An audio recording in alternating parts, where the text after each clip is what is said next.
आप सभी को श्री कृष्ण जन्माष्टमी की बहुत बहुत शुभकामनाएं। हमारे सनातन धर्म में जो भी पर्व त्यौहार होते हैं, कभी न कभी वो 2 दिन के पड़ जाते हैं। श्री कृष्ण जन्माष्टमी भी इस बार 2 दिन की मनाई जा रही है। कुछ लोग 18 अगस्त यानी आज की मना रहे हैं, तो कुछ लोग 19 अगस्त यानी कल की मनाएंगे। वैष्णव संप्रदाय में सही रूप से कृष्ण जन्माष्टमी कल की ही मानी गई, क्योंकि अष्टमी तिथि जो है वो 19 अगस्त को ही, दिन में पूरे दिन 19 अगस्त को ही है।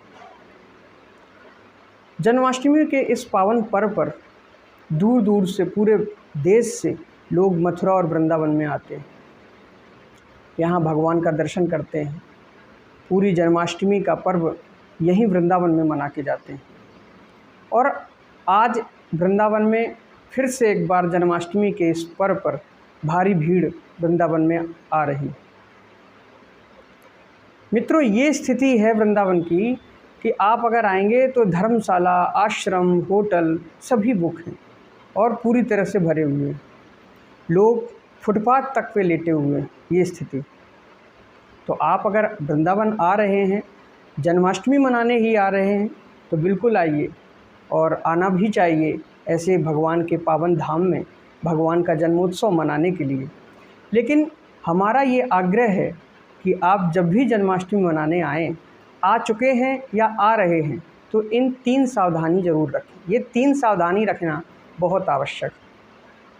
ये 3 बातों का ध्यान रखेंगे तो आपका भगवान का जन्मोत्सव मनाना निश्चित सार्थक होगा।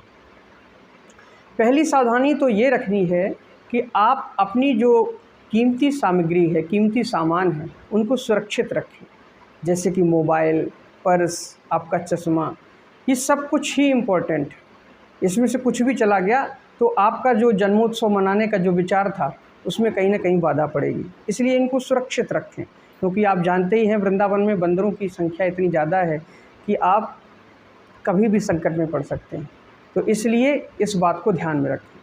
दूसरी बात हमारी ये है कि जब भी वृंदावन आएँ तो इस बात का पूरा ध्यान रखें कि यहाँ पे जो भी साफ़ सफाई रहती है उसका बराबर ध्यान रखें, क्योंकि जब भीड़ नहीं होती है तब तो यहाँ साफ़ सफाई बराबर रहती है। जैसे जैसे भीड़ बढ़ने लगती है तो गंदगी भी शुरू हो जाती है, क्योंकि बाहर के लोग आके ही यहाँ पे गंदगी करते हैं। इसलिए इस बात का भी विशेष ध्यान रखें कि हमारा वृंदावन गंदा ना हो पाए।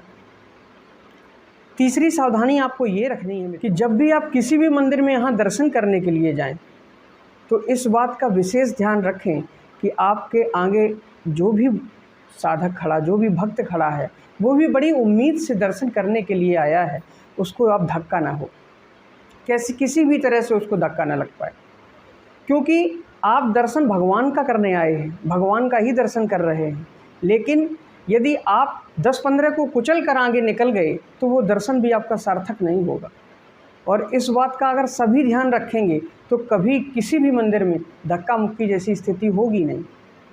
प्रायः बच्चे और बुजुर्ग तो इसी बात से घबराते हैं और ऐसे विशेष पर्व पर कभी मंदिर नहीं जा पाते, क्योंकि उनको लगता है कि हम भीड़ में जाएंगे तो दब जाएंगे। तो इस बात का हमें विशेष ध्यान रखना है कि हम दर्शन करेंगे, थोड़ी देर से ही 5 मिनट, 10 मिनट, 15 मिनट का समय लग जाएगा, लेकिन हमको दर्शन मिलेगा।